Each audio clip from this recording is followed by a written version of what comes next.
Wala ka bang masyadong kaibigan? Hindi ibig sabihin nun na may mali sa'yo. Sadyang may mga tao kasi na malalim mag-isip. Hindi lang sila basta-basta tumitingin sa mabababaw na aspeto ng buhay. Nagtatanong talaga sila. Kagaya ng mga tanong na, bakit may mga bagay na tinatanggap na lang kahit hindi nauunawaan? Kaso, habang mas lumalalim yung pag-iisip, mas kumukonti rin minsan ang taong makakasabay sa'yo. Kasi sa ordinaryong usapan, minsan gusto lang ng mga tao yung mga simpleng topic. Gusto lang nila ng tawanan, chismis, trabaho, magreklamo sa bills, o kaya yung mga usapang relasyon. Alam mo yun, yung mga pang araw-araw na buhay ng mga topics. Pero ikaw, kung isa ka dun sa mga malalalim mag-isip, bigla mong pwedeng dalhin sa philosophy, sa psychology, minsan mag-relate ka ng mga konsepto kagaya ng meaning, suffering, identity, society, theology, o cosmology. Mga topic na kahit politika, maaaring magtunog mababaw. Kaya nangyayari minsan, ang tingin sa'yo, ang lalim naman masyado. O kaya ang seryoso naman. O kaya malala pa minsan, no? Nagiging tingin sa'yo weird.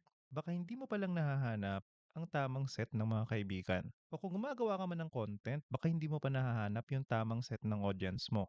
Kasi minsan kapag kakaiba ka mag-isip, kapag malalim ka mag-isip, sa una mararamdaman mong mag-isa ka.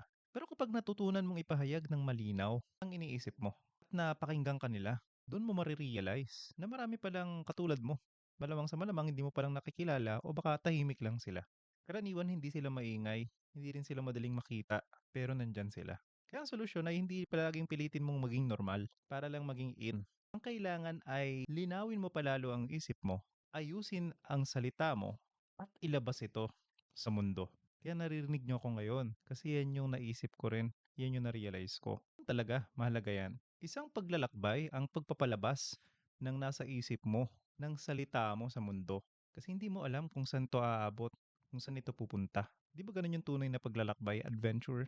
Di ko sigurado kung saan aabot. Pero, exciting. Dahil minsan din, ang bagay na nagpaparamdam sa'yo na mag-isa ka, iyon din ang maaaring maging tulay para makahanap ng mga taong makakaintindi sa'yo. Kasi sa uli, hindi lahat ng tao ay para sa'yo.